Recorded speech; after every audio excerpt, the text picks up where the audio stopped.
पाला और कोहरे की रात थी। ठंड ऐसी कि धरती जैसे जम गई हो। सूरज निकले कई दिन हो चुके थे।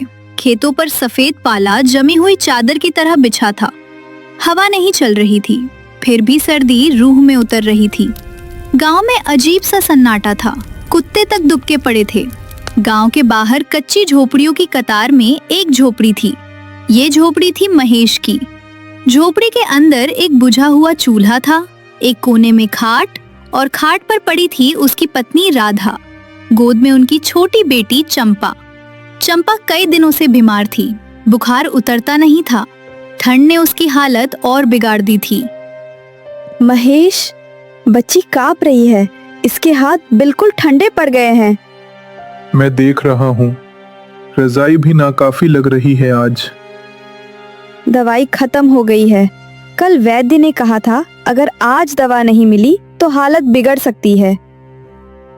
पैसे होते तो मैं एक पल भी ना रुकता। सुबह खेतों में काम मिलेगा क्या? आज तो पाला बहुत पड़ा है। मिल सकता है। चौधरी प्रताप के खेत में आज फसल काटनी है। मजदूर कम है। अगर उसने रख लिया तो शाम तक मजदूरी मिल जाएगी। वो चौधरी बड़ा कड़ा आदमी है। ठंड में भी पूरे पैसे नहीं देता। पता है, पर मजबूरी उससे बड़ी है। खाली हाथ बैठना इस ठंड में बेटी को मार देगा। महेश ने झोपड़ी के कोने से अपना पुराना गमछा उठाया, फटी जर्सी पहनी और बाहर निकल आया। आसमान बिल्कुल साफ था, लेकिन चांद की रोशनी भी ठंडी लग रही थी। खेतों की मेड़ पर चलते हुए उसके पांव सुन्न हो रहे थे। दूर खेतों में सूखी फसल की परछाइयां खड़ी थीं। पाला पत्तों पर चमक रहा था जैसे शीशा जड़ा हो। महेश के दिमाग में बार बार एक ही बात घूम रही थी। आज अगर काम नहीं मिला तो चंपा की दवाई नहीं आएगी। हे भगवान, आज हाथ खाली मत लौटाना।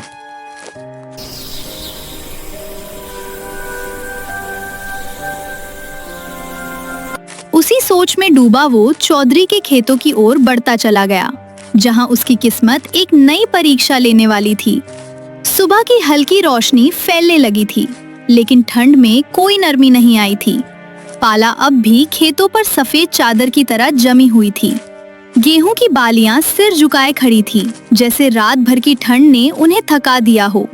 महेश खेत के किनारे पहुंचा। वहां पहले से कुछ मजदूर जमा थे। सब अपने अपने हाथ रगड़ रहे थे, पैरों से जमीन पीट रहे थे ताकि खून दौड़ता रहे। तभी दूर से चलने की आवाज आई। लो, आ गया चौधरी प्रताप। आज किसी पर दया नहीं करेगा। चौधरी प्रताप ऊनी कोट पहने, सिर पर साफा बांधे आया। उसकी आंखें ठंडी थीं, पाले से भी ज्यादा ठंडी। सुन लो सब लोग, आज खेत में पूरा दिन फसल काटनी और खेत खोदना है। पाला पड़ा है, हाथ सुन्न होंगे, पर काम में ढिलाई नहीं चलेगी। जो बीच में बैठा उसकी दिहाड़ी काट लूंगा। चौधरी जी, ठंड बहुत है। अगर दोपहर में थोड़ी धूप मिल जाए तो। धूप मेरे खेत में उगती नहीं। काम चाहिए तो करो, वरना रास्ता खुला है। महेश आगे बढ़ा। उसकी आवाज में डर था, लेकिन उससे ज्यादा मजबूरी। चौधरी जी, मैं पूरा दिन काम करूंगा। बस शाम को दिहाड़ी उसी वक्त दे दीजिएगा। घर में बच्ची बीमार है, दवाई लेनी है। बीमारी हर किसी के घर होती है। मेरे खेत का काम किसी की मजबूरी से नहीं रुकता। अगर हाथ मजबूत हैं तो फावड़ा उठा लो। महेश ने बिना जवाब दिए फावड़ा उठा लिया। सुबह से दोपहर हो गई। ठंड ने उंगलियों को जकड़ लिया था। खेत खोदने के साथ हथेलियों में जलन होती, पीठ झुकती जा रही थी। भाई महेश, लगता है पहली बार आया है। इस चौधरी के खेत में मेहनत का पसीना तो निकलता है, पर पैसे पूरे नहीं मिलते। आज पैसे नहीं मिले तो घर में आग भी नहीं जलेगी। इसलिए चाहे जो हो, मैं काम नहीं छोड़ूंगा। दोपहर तक सूरज निकला, लेकिन उसकी किरणें पाले को नहीं पिघला पाईं। चौधरी प्रताप दूर खड़ा सब पर नजर रख रहा था। उसकी नजर बार बार महेश पर टिक जाती थी।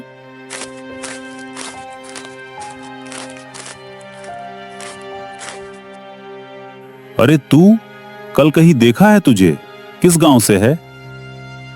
चौधरी जी, पास की बस्ती से हूं। रोजी के लिए आया हूं। हाथ तो ठीक चल रहे हैं तेरे। देखते हैं शाम को कितना खेत खोदता है। शाम होने लगी।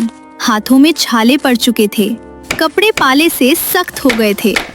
महेश बार बार आसमान की तरफ देख रहा था। उसे दवाई की दुकान बंद होने का डर था। बस थोड़ी देर और।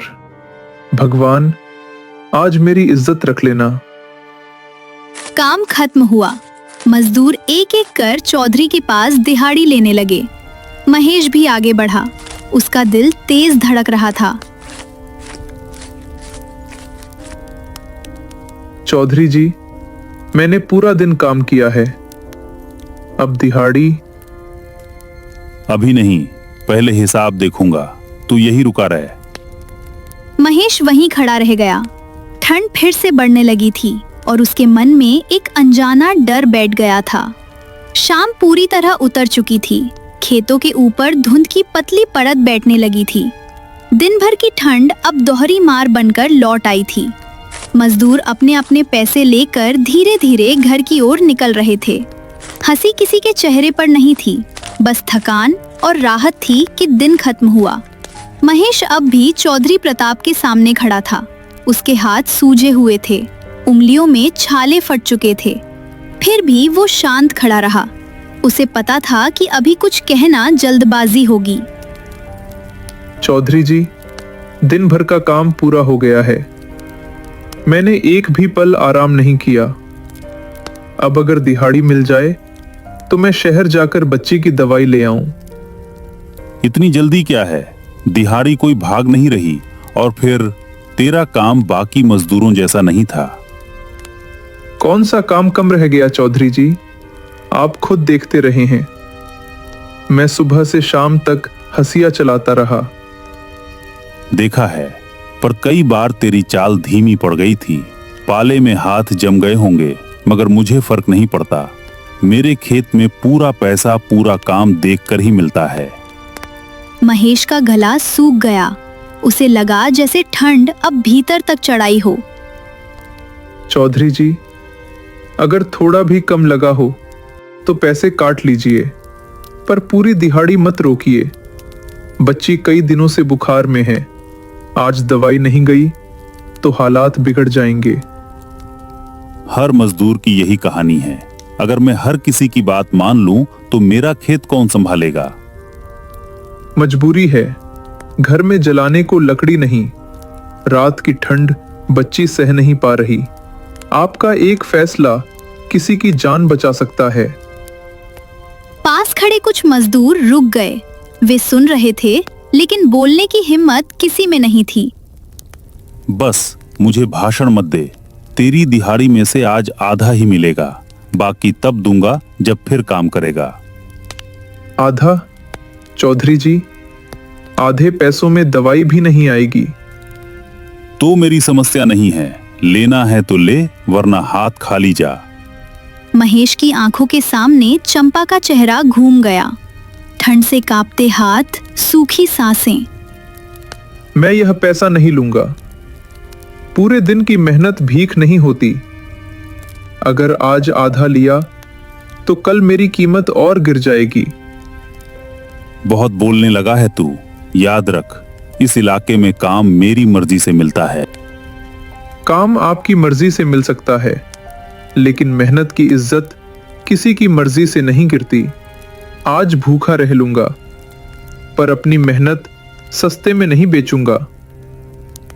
ये कहकर महेश पीछे मुड़ा। उसके कदम भारी थे। कुछ मजदूरों ने उसकी ओर देखा। पहली बार किसी ने चौधरी के सामने सिर उठाया था। अंधेरा गहरा चुका था। महेश खाली हाथ गांव की ओर चल पड़ा। हर कदम के साथ ठंड बढ़ रही थी, लेकिन उसके भीतर एक अलग सी गर्मी थी, आत्मसम्मान की। रात गहरी हो चुकी थी। पाले से जमी धरती चांदनी में सफेद चमक रही थी। गांव की पगडंडी पर चलते हुए महेश के पैर जवाब देने लगे थे। हाथ खाली थे, लेकिन मन में एक अजीब सा सुकून था। जैसे उसने कुछ खोकर भी कुछ बचा लिया हो। झोपड़ी के पास पहुंचते ही उसे बुझे चूल्हे की ठंडी राख दिखाई दी। अंदर से चंपा की कमजोर खांसी की आवाज आई।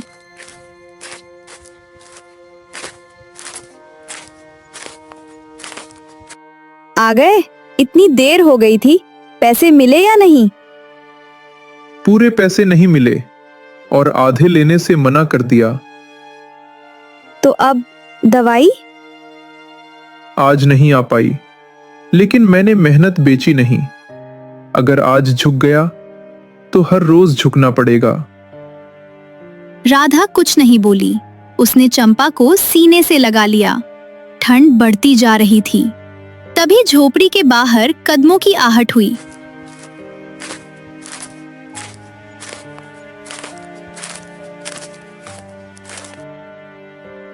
महेश है क्या अंदर? ये आवाज लालू काका की थी, वही बुजुर्ग जिनकी जमीन चौधरी प्रताप ने सालों पहले कर्ज में हड़प ली थी। बेटा, आज खेत में जो हुआ वो मैंने देखा। तू अकेला नहीं था, पर बोलने की हिम्मत सब में नहीं थी। काका, मैंने कोई बहादुरी नहीं की, बस मजबूरी थी। नहीं बेटा, मजबूरी में भी जो गलत के सामने खड़ा हो जाए वही मिसाल बनता है। लालू काका ने अपने थैले से कुछ सिक्के और नोट निकाले। ये रख ले, ये दान नहीं है। आज तूने जो किया वो पूरे गांव के लिए था। कल से मजदूर इकट्ठा होंगे। अब चौधरी मनमानी नहीं कर पाएगा। काका, मैं यह कैसे ले सकता हूं? ऐसे ही जैसे मैं आज अपनी इज्जत वापस ले रहा हूं। जा, दवाई ले आ। महेश बिना देर किए शहर की ओर चल पड़ा। रात की ठंड अब भी वैसी ही थी, लेकिन कदम तेज थे।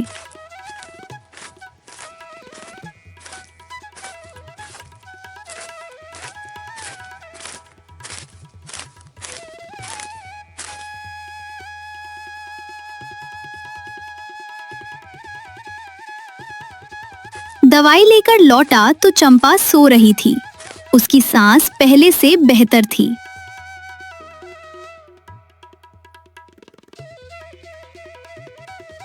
भगवान ने सुन ली। भगवान नहीं, इंसान ने।